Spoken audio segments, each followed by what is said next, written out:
Welcome to Demolition Success Secrets, the podcast that's changing the game for demolition businesses everywhere. Ever wondered how a wrecking ball wielding industry can leverage digital marketing to dominate their market? Well, we've got the blueprints, strategies, expert guests, and more to show you how. Stay tuned, because we're about to blast through the barriers of your business. Alrighty, cool. Welcome everyone. We have a really smart, cool, insightful guest today. We have Dan Hoffman. Dan, welcome to the show. Glad to be here. I love to be on my soapbox on certain issues. We're going to give you a massive soapbox today, and I think you're going to be able to tell a lot of people in your world maybe some things they already know, maybe some new things. So Dan, how did you get to where you are? Tell us kind of your story. How long do you have? Yeah, we have 45 minutes set aside, but we might have a few more extra. I came out of the service and went to work for a Safeway scaffolding company in Philadelphia. And one of my customers was a company called Cleveland Wrecking, and a lot of the other demolition companies in Philadelphia, where we take down buildings by hand, 25-story or so, and I put up the scaffolding. There was a couple of deaths of the management at Cleveland Wrecking, and they started moving people around. And the new guy came in from California and had heard about me from his dad, and wanted to hire me away from Safeway. And I said, you gotta go talk to my boss. And he made a deal with my boss to take me, and they would give him all the work if I would come over. So that's how I wound up with Cleveland Wrecking. And one of the areas that I kind of specialized in was on that scaffolding. I'd been building some really quirky stuff, and General Motors was one of my customers, and I had done some really squirrely stuff for them. And they called me and they said, we're going to have a big job coming up, and you work for those demo companies up there in Philadelphia. This is a Wilmington, Delaware plant, and we want to have some bids from them. So who would you recommend? And I gave them about 3 or 4 names. Cleveland was one of them. Well, Cleveland got the job because he took me down there and he wanted to build this. We had to get material off the roof. So we built this huge platform, 80 by 80, that was about 50 feet high, and wow. 40 feet high, I'm sorry.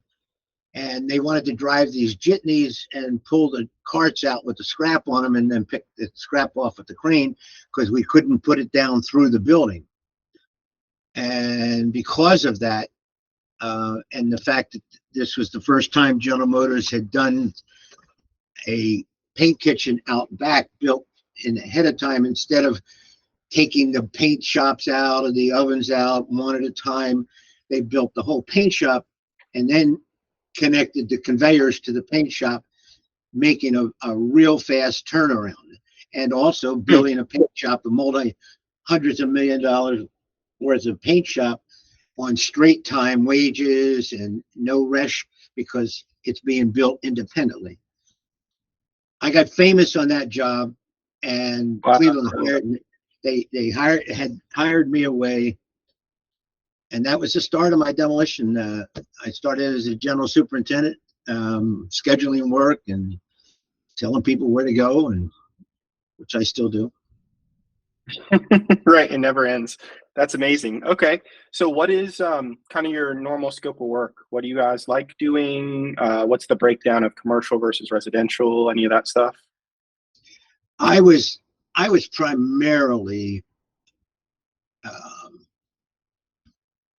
critical path projects, high labor, and until the shears came into play, I had hundreds of guys on my Rolodex that I could call from all over the country, from unions all over the country, and move them into areas, whereas other people couldn't do that because they didn't have the connections. So when I left Cleveland, I was with Cleveland for about 15, 17 years. I built up a pretty good base with them, and I was leaving, and General Motors found out about it and had me come in and said, we're about to make an announcement. They made me sign a confidentiality agreement. It was only 3 paragraphs, something like what we're going to say. The meeting today is for General Motors benefit only. You're not to tell anybody anything about it. And if you do, we get your firstborn. I signed it. Wow. Yeah. That was 1979. And when I walked into the meeting, I was kind of dumbfounded because General Motors Assembly Division had just taken over all the individual, the Oldsmobile, the Buick, the Chevy plants. And when I walked in, the director of works engineering was there, and the director of purchasing for GMAD was there, and the controller was there. And I went, whoa. Fortunately, there were 3 facilities engineers that I had worked for over the years. And they said, we understand you're leaving the industry. And I said, right. And they said, we don't think that's a good move for us. That's why you're here. We think that you would be of great assistance to us, helping us. We're about to spend $80 billion between 1990 and 1980 and 1990. Wow. If you stayed with Cleveland Wrecking, you couldn't do all the work that we have to do. But if you help us manage the work, we can get a lot of work done. You know the people, you can work through our purchasing people and make the specs up, make the drawings up, and we can bid through our purchasing, and you can project manage. I said, all right. And they offered me one plant, which the plant engineer was basically famous for not accepting outside ideas. I turned that one down. They gave me 3 plants to start, and then I started U.S. dismantlement. And with all of the specialized burners that I had at one point in time, I did a job in Doraville, Georgia for GM. Okay. I know Doraville very well. I used to live right down the street from there. I know the plant. In 1980, there was a change.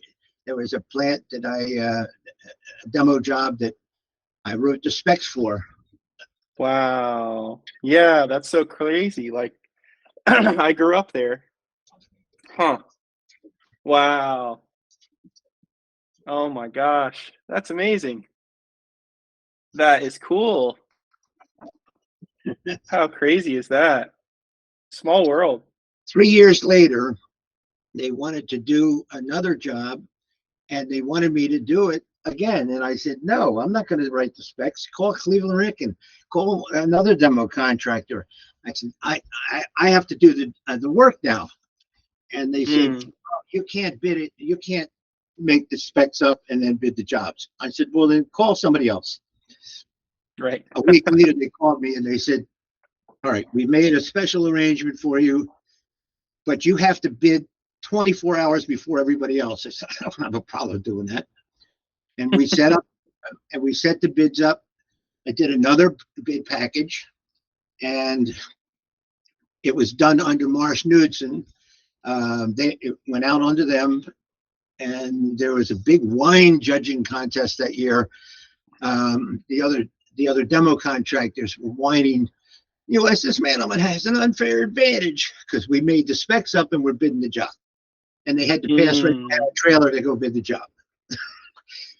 We got that job today is a $50 million job. Wow. I had over 300 men on that job, men and women. That's incredible. And of the 240 or 260, let's say 250 of them were all travelers from other parts of the country.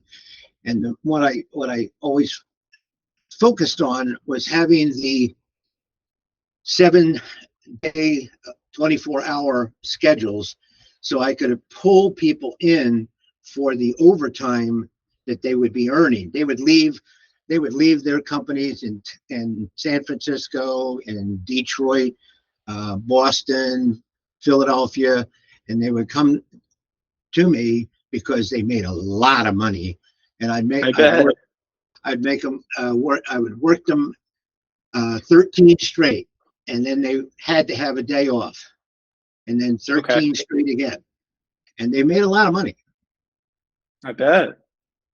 But we had, like I said, 250 travelers, and the locals in Atlanta provided the other 50 people, which generated probably 200 W-2s, because they just kept the revolving door. They just couldn't keep up with the guys that do this.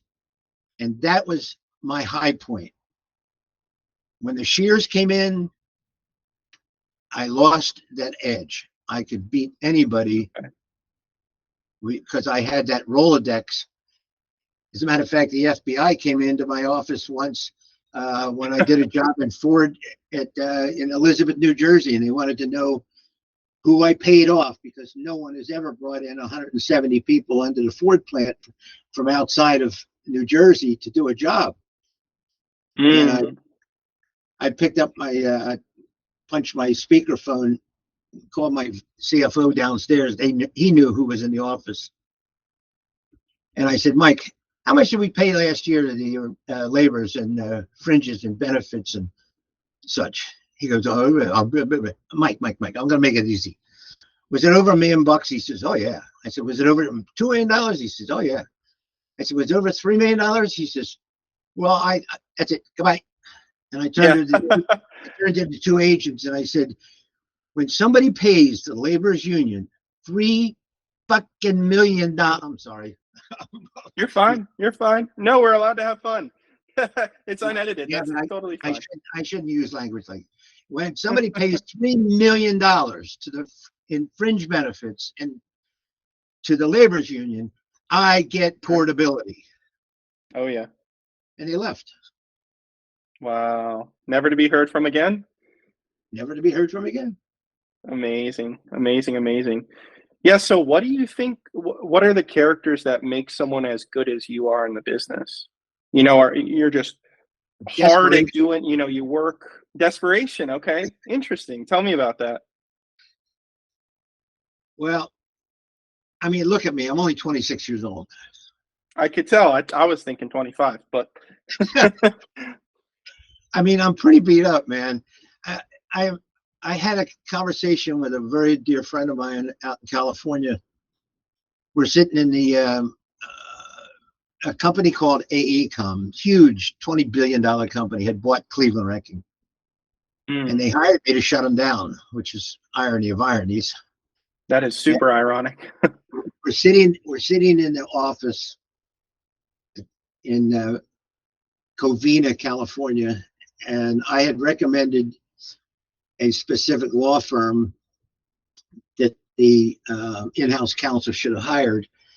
And I said, I want you to hire them. I'm going to recommend that you hire them. And she says, do tell why. And I said, well, these guys, Ron Tudor bought Perini in Vegas on that city center job that went very bad. Yeah. These attorneys made him write a check for $1 billion. And this was the people that they were trying to make Cleveland do a job. And I said, no. We're not going to do that job without a change order. Okay. So I'm sitting in the office with my buddy, and the president of Cleveland had to take a phone call. And my buddy looked at me, he says, what's that shit-eating grin on your face? And I was in a trance. And he says, well, are you going to share or what? And I looked at him and I said, John, how many times have we sat in an office like this and worried that we would have a company left on the lawsuit or even a home to live in? I mean, yeah, John, this is a milestone and a half. we're sitting here and we're just like the lawyers. We're going to get paid whether they win or lose. It's awesome. My third iteration in this industry is just absolutely the best. Good.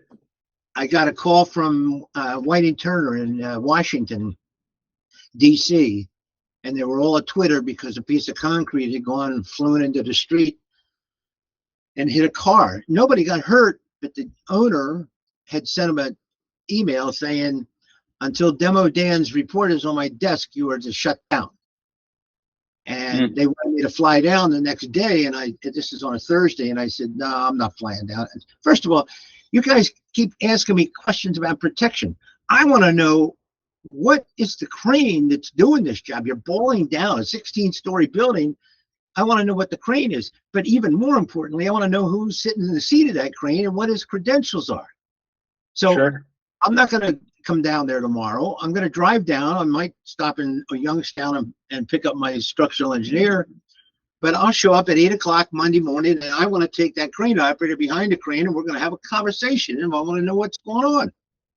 And I don't want any management around. I don't want any of your management around. I just want a one-on-one with he and I. I went down there at 8 o'clock. I come in. There's management all over the crane. There's management all over the trailer. And I'm pissed. So I started walking toward the trailer, and I hear, hey, Dan, I haven't seen you since Philly. I turned around. It was a crane operator who used to work for me for 15 years. Oh, my gosh. That's crazy. And that's happened 3 or 4 times now. I mean, not that very same, but there's been people that I was supposed to, what do they call it, qualify or something like that. Like the Department of Energy had me certify a high reach operator out of Detroit, and the same thing happened. He had worked for me, and when he went through his list of who he worked for, he stopped, and I said, is that all? He goes, and he looked at me and kind of grinned. He goes, you don't remember me, do you? I said, oh my God. He worked for me in my Michigan branch. Wow. So these are the kind of things. Small world. When I left the operator and I went over, and I mean, the operator and I understood exactly what happened, and why they hadn't shut that street down, I don't know. I still don't know. I go over there and I'm about to rip the general contractor a new ass because they should have shut the street. And they didn't let me even get a word out because the representative has flown in last night and he wants to hear what your recommendations are. And I looked at him and I said, when are you people going to get some demolition knowledge and experience before you bid these jobs, and at least before you do them? This would have never happened had you had anybody with demolition experience as a third party, not the demo contractor telling you what he wants to do or has to do because this is the way it should be done. Someone that has your interest at heart, that understands the demolition business. That's what is missing. About 2 weeks later, and then we had a chat. 2 weeks later, I get a call from a guy, and he tells me, I'm Joe Smith. Yeah, okay. I understand you chewed out my site rep pretty good. I said, what site rep would that be? I chewed out a couple of them. And he goes, Washington, D.C. I said, oh, yeah. I said, what company are you with? He said, Amazon Development. I said, oh, okay. He says, we know we have a risk on a job here in Washington State. We're moving 37,000 jobs out of Seattle because they put a head tax on, and we're building a 40-story tower and a 30-story tower in downtown Bellevue, Washington. We know we have a risk here. We got a building that we want to take down. Can you fly out here next week, or can you come out? And I said, I can come out 10 days. So I went out and I took a look at this building. And first of all, the 40-story tower is already 90 feet in the hole. They're working on the foundations. And the the 30-story area, this is a complete block. They buy a block at a time. Okay. And the 30-story tower site had the old Hewlett Packard building on it, 10 stories, 125 feet tall, 10 feet from the 90-foot deep hole. And Oh my gosh. they wanted to work in the hole continuously while they took down the 10-story. At first, it shocked me to see that close. And then I said to them, at first I was kind of taken back by the closeness, but then I started thinking, wait a minute, it's how you do this job. I've done jobs in Boston, New York, Philadelphia, Washington, 20, 30-story buildings. People were walking under my scaffolding. It can be done, but it's got to be done right. And I know all of these demo guys are going to want to use the high reach machine. And I refuse to be involved in this job if you don't listen to me and let somebody put a crushing tool at the end of 100 and some feet thick, crushing a beam that is less than 10 feet away from a 90-foot deep hole where men are working. Not going to do it. If you had a piece of concrete the size of a quarter fly into that hole and hit somebody on the hard hat, make a noise, God forbid something worse, you're going to have a complete stand down of both of these projects, and the cost is going to be way more than any kind of additional effort we make on this job, because by the time the unions get done with you, the safety people get done with you, you are going to have, they're going to take this building down with spoons. Yeah, sure. Do one thing at a time, guys. Don't get so crazy. The general contractor believed in me. The owner believed in me. And I told him I wanted to take it down 2 bays down, all the way to the slab, all the way around the building. And the other exposure was the downtown Bellevue Transportation Center, where these stretch buses came in, 5 on each side, the whole block long. They had this beautiful weather protection over the island made of glass. Oh no. 45 feet from the building. Crazy. Crazy. Amazon hung 2 cameras on the buildings, giving me a 180 view of that site. And I sat here in my basement, 42 miles north of Chicago, with one of my monitors trained on that job. And I would pick up the phone and I would call the superintendent for the general and say, go up there and ask them what they're going to do with that beam on that corner. I want to know. It was better than being on site. Unbelievable. Wow. That's amazing. And we got through the job without a first aid. Incredible. So you had some good people there, and then with your wisdom, things went smooth. That's nice. Well, amazing. The 2 areas that I've had more pleasure in doing was that job, a couple of other consulting jobs where I've done the specs and such. I mean, the General Motors thing was a wonderful experience. And I've been the demolition consultant for 25 years down at Oak Ridge, where everything glows in the dark, for all that demolition work down there. Amazing. For the Department of Energy. That is cool. Yeah, we were talking to someone the other day about nuclear sites getting taken down. And I was just like, that's great. I mean, to you, that's probably a walk in the park, but to me, I was just not shocked. That's exactly when you get into trouble, when you think you're walking through the park. Yeah. Well, that's why you're so valuable, right? Is you're used to it, maybe is the better expression to say. You're used to it. It's something in your repertoire. However, you know the risks and you treat it, with that in mind. Sometimes I introduce myself as Murphy's agent. I love that. And For anyone who hasn't seen it, in his background, he has the Murphy's Law, which is pretty amazing. Would you say maybe what are a few things that get demolition companies so in trouble?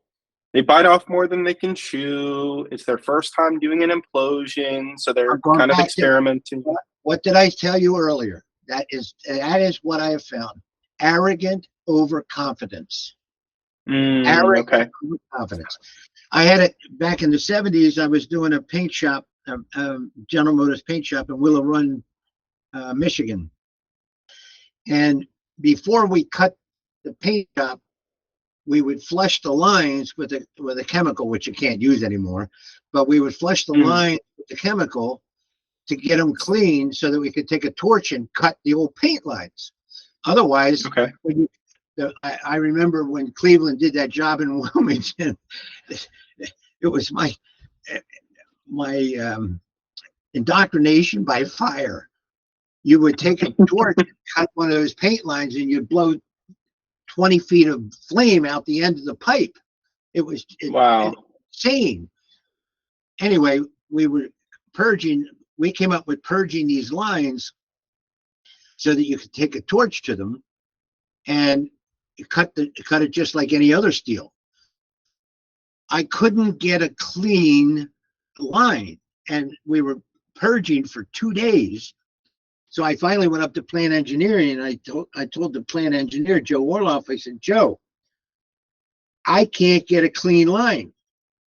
He says, you do know it's a 3-pipe system. I said, what? What's a 3-pipe system? I've never seen one. He says, you haven't seen one because we're the only ones that have one. I said, oh. So there was a pipe that was loaded with thinner. And if I had cut those lines, there would have been an inferno that burned the plant down. Wow. I had one local foreman that was just pissed off at me because I was laying off 65 people that night because we couldn't go forward. I ran out of work because I couldn't get the lines purged. And I went in and told my timekeeper I need 65 layoff checks in the next couple hours, at which point he almost threw up. This foreman was screaming at me, "Oh, I've been doing this crap since you were in diapers. Give me that torch. I'll go in there." I said, "No, you won't." Yeah, please don't. Don't do that. Would not let him. As a matter of fact, I wasn't going to lay you off. Now I'm going to lay you off because I don't want you anywhere near here with a torch. I laid him off. A week later, we had it cleared, and we got it done.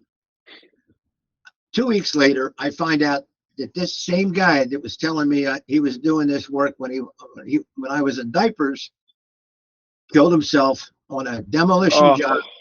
He cut some bar joists and he went down with the roof. Arrogant overconfidence is the biggest problem, from the supervision to the management to everyone.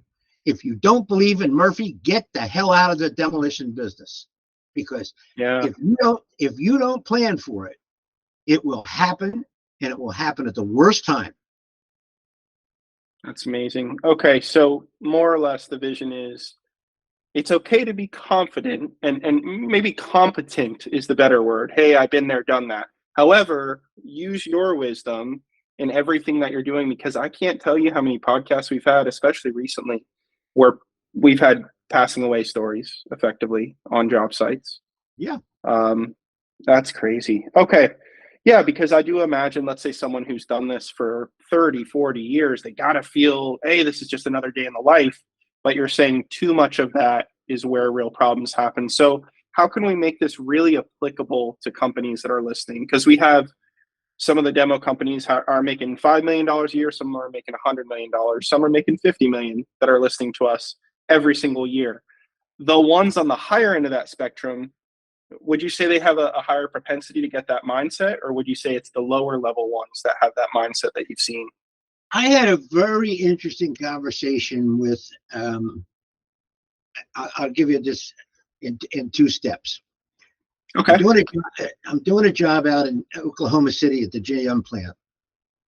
The guy that got the job recognized right away that he didn't. He might have bitten off more than he could chew. So he got me involved, and I brought my people, and I helped them do a joint venture kind of thing.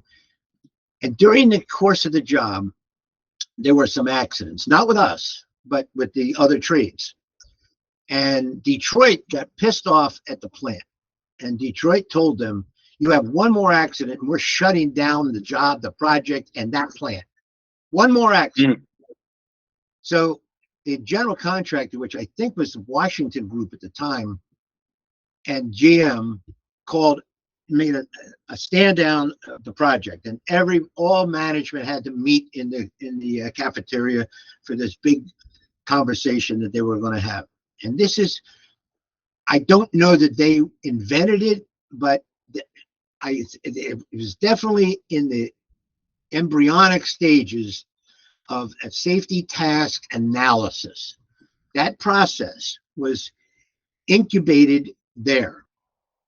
When I came back with my safety guy walking back to the trailer, Billy says to me, how the hell are we going to do this? And I said, Billy, I don't know. But you know what? If we can do this, this will give us a competitive edge, number one. And we can name our price with people that know about this. Sure.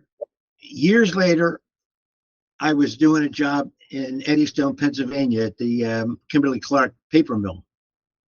And that job, my safety guy came down, same guy, Billy, came down to the trailer. It was 3 o'clock in the morning. And he says, Bobby won't tie off up there. I said, well, let's go on up there. It took us about an hour and a half to figure out how they could tie off, because otherwise it was tying them off really impeded their movements and everything else. It took us an hour and a half, but we finally figured out how to do it. And we walked, and I'm walking back to the trailer, and I say, remember that conversation we had out in Oklahoma? He says, yeah, I was thinking about it the whole time we're working on it. And it was about 2 or 3 days later that I had a conversation with him. I'm not going to mention his name because everybody they know him. He says, we had this conversation about the safety management and the safety practices. And he said, well, these little guys can't afford to do that. I said, it's not a case of the little guy not being able to do it. You can't afford not to do it. You are not going to have a company. Absolutely. So you really, you have to get a mindset that Murphy's going to get you if you don't give him the respect. It's going to happen, and you have to. If you plan on something going wrong, it will not go wrong. It's almost guaranteed. Okay. But if you don't plan, I can guarantee you it will go wrong. Yeah, interesting. I like that. Okay. You have to be day in, day out, you're seeing this. You have to take an aggressive position in pick up every piece of board, look underneath everything to find out where the surprises are coming from, because what board you don't pick up, that's where the surprise is coming from. Right. Our best guests that come on say they have companies, either they're the owners or they're the team members, that they have a company culture of safety and proactivity. Would you say that that's very much in alignment with your ideals? It's got to be. The only thing I would add to that is aggressive. Okay. That makes sense. Aggressive, proactive. You can be proactive in thought. And people make up these beautiful safety manuals, and then they don't listen to themselves. Right. That's fair. Yeah. Interesting. Well, we got a few more minutes here. If you do, I would love to hear kind of some of the wisdom that you were sharing before the podcast and our pre-interview with the audience, and then we'll close out. So yeah, please have the floor and let us know in the next few minutes any of the wisdom that you want to share with our audience. I've been on the. I was a publicity chairman back when I had hair. Yesterday, was it? NDA, when we came up with the 10 misconceptions of the demolition industry. I have been on the education committee ever since, and I'm still on it. I don't attend the conferences normally. This year I'm going to go out because it's the 50-year anniversary, and I got it. San Francisco? San Antonio. What am I saying? San Antonio, right? Amazing. I'm going to be there with a bunch of old guys that I called and told them we got to go out. So I'm going to go out there this year. I've tried to get the NDA to put some money into enlightening the GBCAs and the purchasing agencies that buy demolition and the regulators, because they are the people that just don't get it.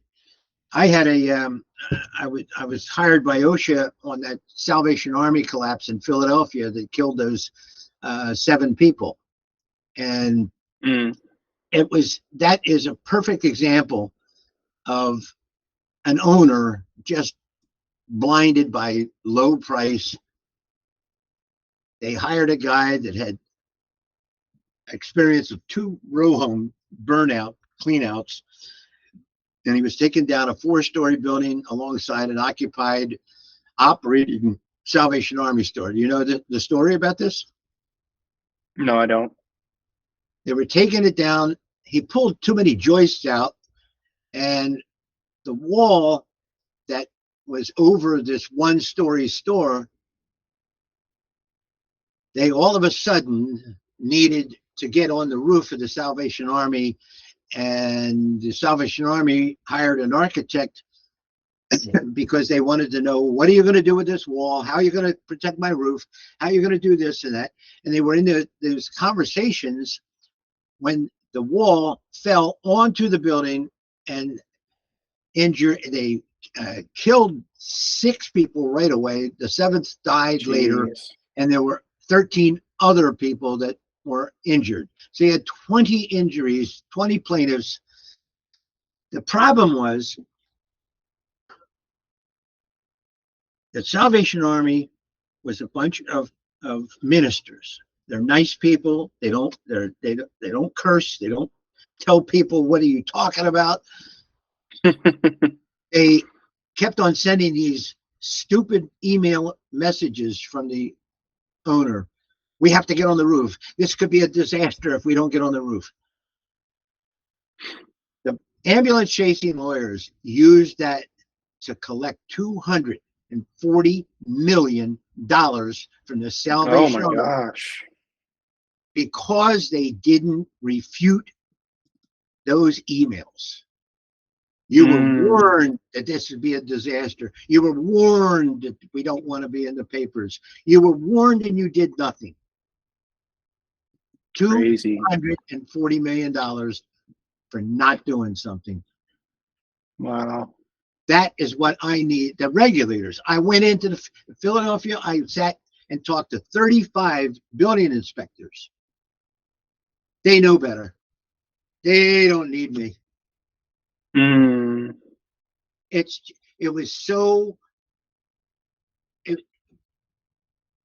The worst case I've ever had. I mean, OSHA was okay. Then the Salvation Army hired me after OSHA put the guys away. That is probably the worst part of my demolition career. The best part was Amazon and DOE and some of these colleges, Penn State, Washington University, some of these other people that retained me as a consultant or write the spec like GM did, put me in business. That's amazing. Very cool. That's what we need. We need more regulators to understand that demolition is not deconstruction. When you pick a beam off a trailer, you can put it back down, because when you find that it's overweight, you put it down the 6 inches you picked it up. That doesn't happen 200 feet in the air. Sure. Crazy. Yeah. A lot of our guests come on and talk about the art, the science, the physics, that it's not just this one thing. You know, people, they see a building disappear and they think, they knocked it down, no big deal. There's a lot that goes into it. And that's where a guy like you comes in, because there's a lot of risky operators out there. There's a lot of overconfident, arrogant, old boys club. I know how to do it. And we just had a story about it the other day. One of them, he was in an elevator shaft, and the elevator came right down onto him and his machine. He passed away. Older guy who'd been in the business for many years. Many years. We had that story come up. Really sad. Okay, well, I think we covered quite a bit of the bases there. What would you tell the the regulators, if you had their full attention and you could say a few sentences to them, other than curse words, you could put those in too, but what would you wish to tell them if you had them fully captivated and they would actually act on what you're saying? I don't get it. How can you issue a permit to take down a 7-Eleven, and you issue the same freaking permit to take down a refinery, and it doesn't matter who draws the permit? That's something wrong with that picture. Absolutely.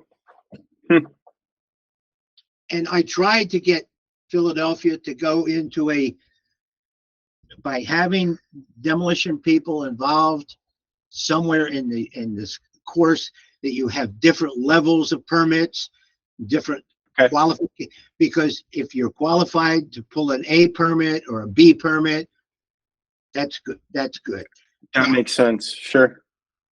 Kind of tiers. Now, the other thing is, I've been relying on some of my specs. I ask that I want to see a pre-qualification. And I use the term better than one. Do you know who the NCCI is? I do not know.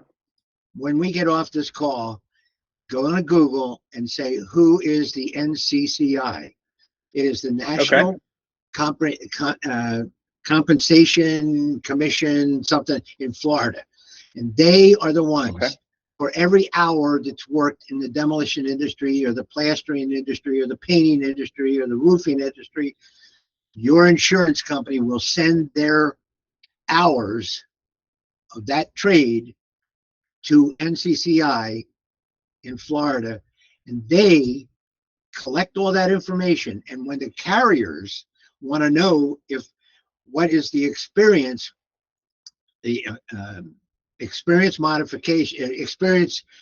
record of anyone, a painter, a demo guy, a carpenter, they have this, how much was paid in damages, fatalities, injuries, versus how many hours were reported doing that work.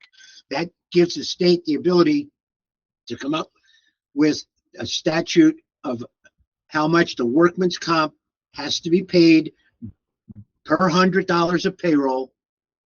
And there is an EMR, and it's an experience modification rating that allows the carriers to go to a good contractor that has a 0.5, a 0.75 experience mod, and give them a 50% or a 70% discount over the statute rate.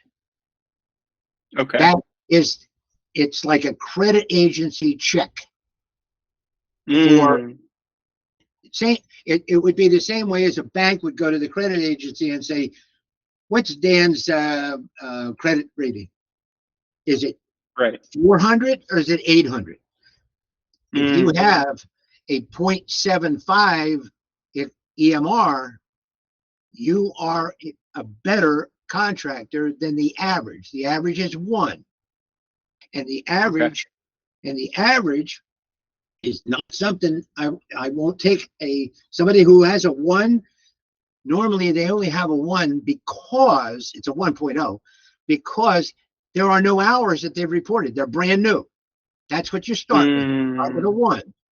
And all the hours, if you have no accidents, then you go down. And 3 years of history from the NCCI is I will not have anybody pre-qualified who cannot have a better than 1 or less than 1 rating. Okay. DMO. Interesting. Okay. Love that. And I think, again, this will resonate a lot with our audience because if we attract the right people, I guess, frankly.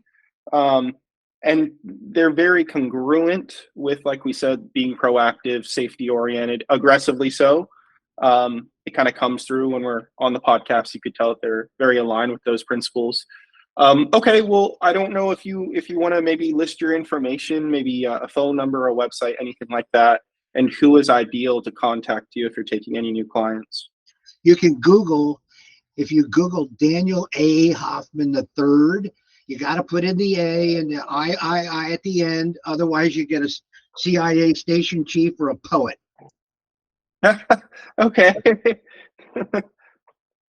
Okay. And who's ideal to reach out to you, just in case any of those people are in our audience and they need to retain you? Say again? Who is ideal to reach out to you if they need your services? What type of person, company? It depends on what they want. If demo guys, I mean, I've got a couple of demo guys I've kind of fostered into growing, and one of them is really doing real well. The consulting is something that I just love to do, write the specs. In other words, if they have a client that the client and them really have a good relationship, and the client wants them to write the spec, but then they can't bid the job. They're the ones, they call me, I write the spec, I make the level playing field, I get rid of the yahoos that don't belong on the bid list, and you have a good level playing field, because I will not have anything. If I can't get to agree to only allow pre-qualified bidders. I went through this with the government. Once you send that bid package out and they respond, you can't get rid of them. And they could be the worst guys in the world, and that's usually the ones that are the low bid, because the less you know about demolition, the cheaper you can be. So pre-qualification is key, and the best pre-qualifier is the NCCI. Yep. Love it. Okay. Awesome. Well, thank you, Dan. We'll wrap up this podcast. Thank you guys for listening. Dan, you've been awesome, and we're glad we got to have you on. Good. Okay. I hope we made some progress. That's a wrap for this episode of Demolition Success Secrets. Stay tuned and subscribe for more explosive insights from our upcoming episodes. Until then, continue to blow up your demolition business and make the competition rubble in your path.